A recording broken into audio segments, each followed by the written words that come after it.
आखिर कहां से आया दुबई के पास इतना सारा पैसा और दुबई इतना अमीर कैसे बन गया? क्या दुबई के हाथों कोई जैकपॉट लग गया था या फिर इन अल हबीबी शेखों के बाप दादा ने इनके लिए कोई विरासत छोड़ गए थे? क्या है इन देशों की अमीरी का राज? क्या दुबई में मौजूद तेल के कुएं हैं या फिर कोई और ऐसा सीक्रेट है जिसे ये दुनिया से छुपाने में लगे हुए हैं? आखिर क्या है सच्चाई? दोस्तों, अगर आप भी जानना चाहते हैं तो वीडियो के अंत तक हमारे साथ जरूर बने रहिएगा, क्योंकि आज करेंगे इन शेखों की अमीरी का पर्दाफाश। नमस्कार दोस्तों, स्वागत है आपका अपने चैनल IQ मशीन पर और मैं हूं आपका दोस्त विश्वनाथ। दोस्तों, दुबई एक ऐसा शहर है जो ऊंची ऊंची चमचमाती बिल्डिंग्स, महंगी महंगी गाड़ियां और खूबसूरत होटल्स के लिए जाना जाता है। लेकिन अपनी रेतीली बंजर भूमि पर दुबई ने लोगों को अट्रैक्ट करने के लिए ऊंची ऊंची बिल्डिंग्स तो बनवा ली और इंडिया की कॉपी करके वहां के टूरिज्म सेक्टर को बढ़ावा देने की कोशिश भी कर ली। लेकिन इस शानो शौकत के पीछे का डार्क सीक्रेट बहुत कम लोग ही जानते होंगे। तो चलिए आज इन्हीं की पोल पट्टी का पिटारा खोलते हैं। दोस्तों, दुबई मिडिल ईस्ट में मौजूद UAE का एक खूबसूरत देश है। अक्सर लोग समझते हैं कि दुबई इतना अमीर ऑयल की वजह से हुआ है, लेकिन ये सच नहीं है। दुबई की GDP में तेल का केवल 1% ही कंट्रीब्यूशन होता है और सबसे ज्यादा रेवेन्यू उसका टूरिज्म सेक्टर से जनरेट होता है। और इस टूरिज्म सेक्टर को बढ़ाने के लिए दुबई ने ना जाने क्या क्या नहीं किया। आपको बता दें, दुबई के किंग्स ये जानते थे कि दुबई में मिलने वाला तेल इतना नहीं है जिससे कि दुबई की इनकम ज़्यादा हो सके। इसलिए उन्होंने कुछ ऐसा करने का सोचा जो बाकी कोई और देश करने की सोच भी ना सके। तो दुबई ने रेतीली जमीन पर दुनिया की सबसे ऊंची बिल्डिंग बुर्ज खलीफा बनाकर खड़ी कर दी, जो कि किसी भी चमत्कार से कम नहीं है, क्योंकि जिस रेतीली जमीन पर लोग एक कमरा बनाने का भी नहीं सोच सकते, वहां पर दुबई ने इतनी बड़ी ऊंची बिल्डिंग बनाकर हिस्ट्री क्रिएट कर दी थी। इसके अलावा टूरिज्म सेक्टर को बढ़ावा देने के लिए दुबई में 80 से भी ज्यादा स्काई स्केपर्स बिल्डिंग बनवाई। दोस्तों, स्काई स्केपर्स उन बिल्डिंग को कहा जाता है जिनकी हाइट 480 मीटर से भी ज्यादा होती है। ऐसी बिल्डिंग्स दुबई ने वहां पर इंटरनेशनल इन्वेस्टर्स क्रिएट करने के लिए बनवाई थी। मगर दोस्तों, इतनी बड़ी बिल्डिंग्स बनाने के लिए सबसे ज्यादा पानी की जरूरत पड़ती है और दुबई में पानी का कोई ऐसा सोर्स भी नहीं है। तो आखिर दुबई ने यहाँ पर पानी का इंतजाम कैसे किया, चलिए आपको पहले ये बताते हैं। दरअसल दुबई के राजाओं ने सोचा कि यहाँ पर आज नहीं तो इतिहास में कभी ना कभी पानी तो जरूर रहा होगा, और इसी सोच के साथ उन्होंने अपनी जमीन की खुदाई करनी शुरू कर दी और बहुत नीचे जाने पर उनको उस गहरी जमीन से पानी मिल गया। और उस जमीन से पानी निकालने के लिए भी सऊदी अरब ने काफी सारी टेक्निक्स यूज की।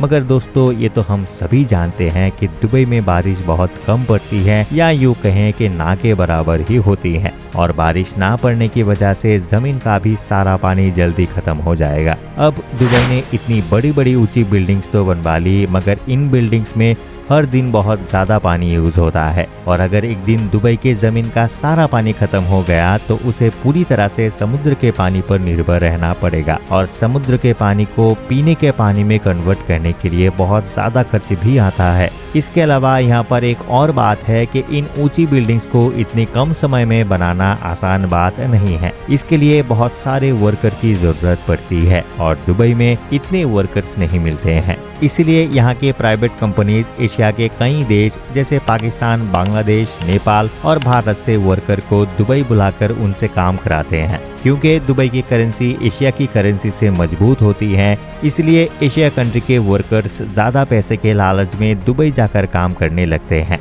दुबई में बाहर के वर्कर को काम करने के लिए एक काफला सिस्टम बनाया गया है और इसी सिस्टम के थ्रू बाहर के कंट्री से वर्कर को दुबई में एंट्री मिलती है। जो भी कंपनी या प्राइवेट लोग इन वर्कर को दुबई लाते हैं, वो उस वक्त उन वर्कर के पासपोर्ट, वीजा वगैरह सब अपने पास जमा कर लेते हैं। इसके अलावा दुबई में उन वर्कर को दिन में 14 से 18 घंटे तक काम कराया जाता है, और अगर वो वहाँ से काम छोड़कर वापस आना चाहें तो ऐसा भी नहीं कर सकते, क्योंकि उन वर्कर को कॉन्ट्रैक्ट साइन कराया जाता है जिसमें साफ साफ उनकी शर्तें लिखी होती हैं, और जो भी उन शर्तों को तोड़ने की कोशिश करता है उसके लिए दुबई ने काफी सख्त कानून बना रखे हैं। ऐसे में ये ऊंची ऊंची चमचमाती बिल्डिंग्स तो सबको दिखाई दी जाती है, मगर उन बिल्डिंग को बनाने की कहानी कोई नहीं जानता। दोस्तों, इन वर्कर के साथ इतना गंदा व्यवहार किया जाता है कि उन्हें रहने के लिए भी स्लम एरिया दिया जाता है। जहां पर एक छोटे से कमरे में 8 से 10 लोग रहने को मजबूर होते हैं। इसके अलावा वहां पर उन्हें खाने पीने की चीज भी बहुत कम दी जाती है। ऐसे में आप सोच सकते हैं कि दुबई अपने आप को शानदार दिखाने के लिए किस हद तक गिर सकता है।